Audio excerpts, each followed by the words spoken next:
UP board class 6 science chapter number 8 है जंतु की संरचना व कार्य। अभ्यास प्रश्न। प्रश्न नंबर 1 है सही विकल्प को छांटकर अपनी अभ्यास पुस्तिका में लिखिए।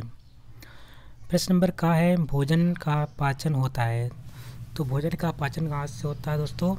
आहार नाल में होता है कि फेफड़े में होता है, हृदय में होता है, वृक्क में। यहाँ 4 ऑप्शन है, इसमें 4 ऑप्शन में से छांटकर आपको बताना है। तो फेफड़े से हम श्वसन लेते हैं, हृदय हमारा रक्त को पंप करता है, वृक्क का कार्य क्या है यानी कि जो हमारी किडनियाँ होती हैं इनका कार्य होता है रक्त को शुद्ध करना।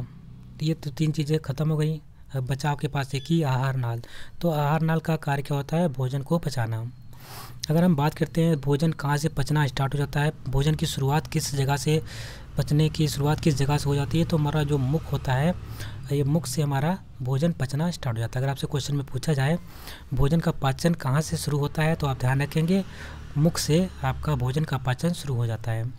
और या कहाँ पे जाके समाप्त हो जाता है? तो जो छोटी आंत होती है, छोटी आंत में भोजन का पाचन कंप्लीट हो जाता है।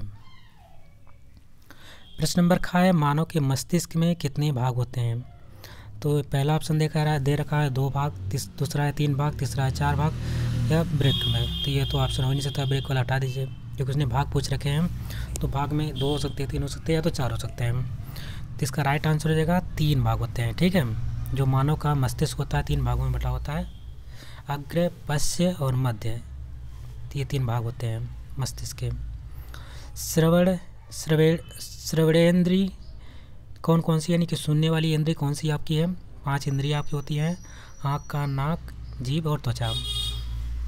इसमें से 4 आपके सामने दे रखी है, आँख, नाक, कान, जीभ, त्वचा नहीं दे रखा है तो आप इसको भी लिख लीजिएगा। 5 ज्ञानेंद्रियाँ होती हैं, इसमें से पूछ रहा है कौन सी ज्ञानेंद्रिय है जिसके माध्यम से हम सुन सकते हैं। तो पहला है सुनने के लिए हम किसका इस्तेमाल करते हैं? कान का। तो इसका राइट आंसर हो जाएगा कान।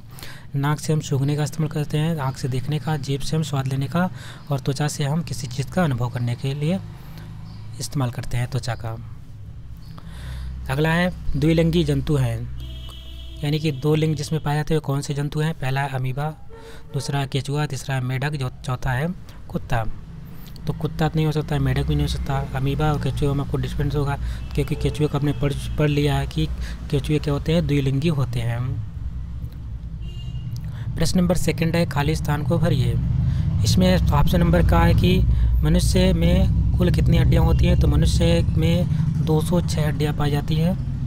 ठीक है, और अगर पूछा जाए अगर बच्चों में तो लगभग 300 के आसपास पाई जाती है क्योंकि चेंज होती रहती हैं। तो आप ध्यान रखेंगे 300 के आसपास लगभग इसमें रखेंगे। मनुष्य हृदय में कुल 4 कक्ष होते हैं। हृदय के जो 4 कक्ष होते हैं हमने बता दिया था शुरुआत आप पिछली वीडियो में, अगर वहाँ पे आपने देखा होगा तो यहाँ पे आपको पता होगा। इस प्रकार से मनुष्य का जो हृदय होता है वो 4 कक्ष में बटा होता है। 2 निलय होते हैं और 2 आपके अलिंद होते हैं। 2 आपके निलय, 2 आपके अलिंद। इस प्रकार से 4 कक्ष होते हैं मनुष्य के हृदय में।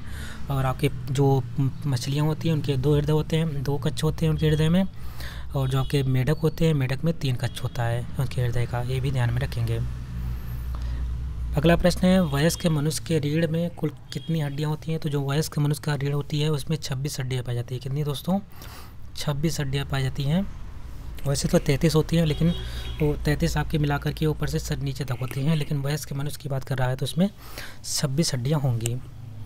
उपास्थि अस्थि की अपेक्षा कैसी होती है? लचीली होती है। जो आप लोग मुर्गे का जो खाते हैं हड्डी जो नरम कट लगती है उसी को बोलते हैं उपास्थि। वो भी आपकी हड्डी है लेकिन ये लचीली होती है।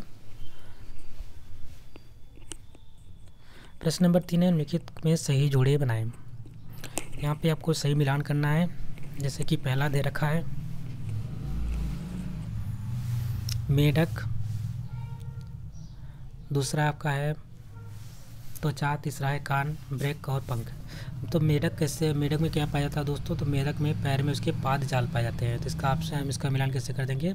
पाद जाल में। त्वचा से हम क्या करते हैं? किसी चीज़ को स्पर्श करते हैं यानी कि अनुभव हमसे उससे मिलता है हमको। कान का कार्य क्या है? कान का कार्य होता है दोस्तों सुनना। और वृक्क का कार्य क्या है?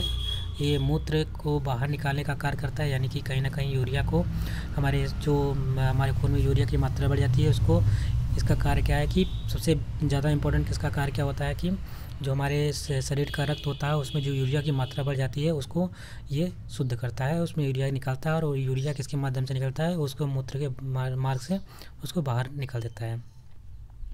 और यूरिया का फार्मूला क्या होता है, NH2CO NH2, ध्यान में रखेंगे क्या होता है, NH2CONH2। और सबसे पहले यही जो कार्बनिक पदार्थ था वो आपकी प्रयोगशाला में बनाई गई थी। और लास्ट आपका बच जाता है पंख का कार्य क्या होता है, तो पंख का कार्य होता है उड़ने में सहायता करता है। तो इस प्रकार से इसको मैच करा लीजिएगा। प्रश्न नंबर 4 है, निम्नलिखित में सही कथन के सामने सही और गलत के आगे गलत का निशान लगाएं। पहला कथन दे रखा है, मछलियों में प्रचलन पंख के द्वारा होता है, बिल्कुल गलत है। मनुष्य का हृदय बराबर स्पंदन करता रहता है, बिल्कुल सही है, हमेशा 24/7 यानी कि 24/7 हमेशा 24 घंटा वो आपका स्पंदन करता रहता है, यानी धड़कता रहता है। और इसको जो धड़कने का इसका नाम दिया जाता है उसका क्या होता है, साउंड को धक धक नहीं कहते हैं, इसका नाम होता है दोस्तों लब डब। ठीक है, लब डब की साउंड इसमें आता है जब हमारी मनुष्य का हृदय में स्पंदन होता है। तो पुरुष की एक जोड़ी विषण पाए जाते हैं, तो पुरुष में एक जोड़ी विषण नहीं पाए जाते हैं, सिर्फ एक विषण पाया जाता है। ठीक है, इसलिए गलत हो जाएगा। मनुष्य में भोजन का पाचन मुख से ही आरंभ हो जाता है, हमने शुरुआत में बता दिया था, बिल्कुल सही बात है। मनुष्य में जो भोजन का पाचन होता है वो मुख से ही शुरू हो जाता है, और इसका जो कंप्लीट होता है कहाँ पे, छोटी आंत में जाकर के ये कंप्लीट होता है। प्रश्न नंबर 5 है, यहाँ पे दे रखा है, एक चित्र आपको दिख रहा है, मनुष्य के श्वसन अंग का नामांकित चित्र बनाएं। तो यहाँ पे पूरा डिटेल समझाया गया है किस प्रकार से मनुष्य का श्वसन होता है।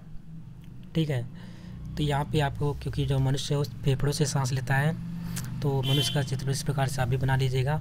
पूरा छोटा कर देता हूँ, ये दिख रहा है, ये प्रकार मनुष्य है, इसको बोलते हैं नासा गुहा। ये हमारा मुख यानी नख जो नाक से जो जाता है, और ये हमारा मुख्य गुहा होता है।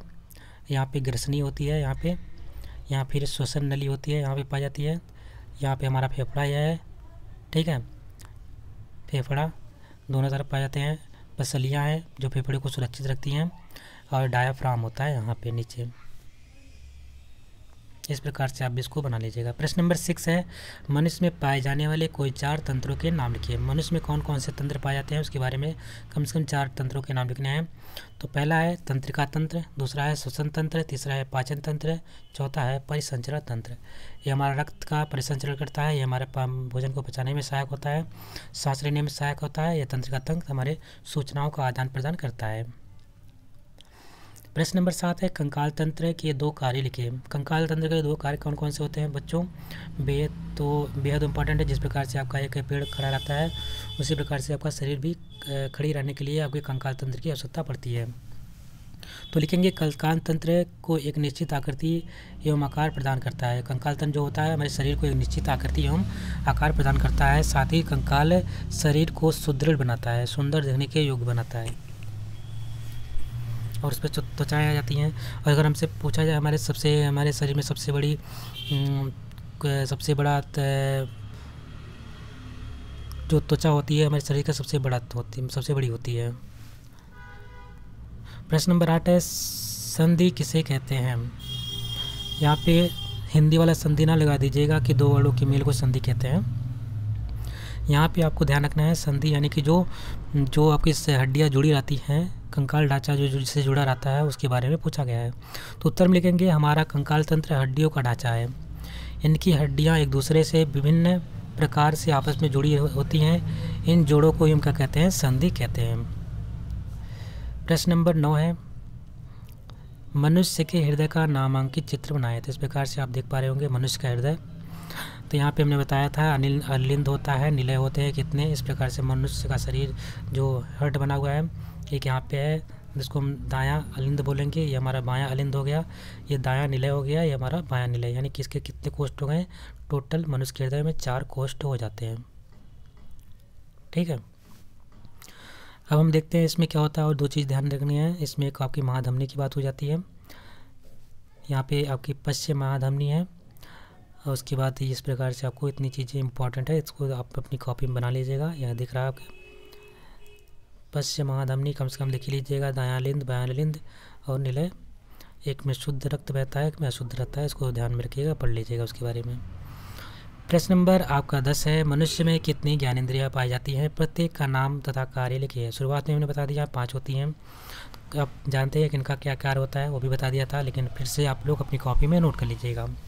जैसे कि दे रखा है, मनुष्य में 5 ज्ञानेंद्रियाँ पाई जाती हैं। पहला है कान, आँख, नाक, जीभ तथा त्वचा।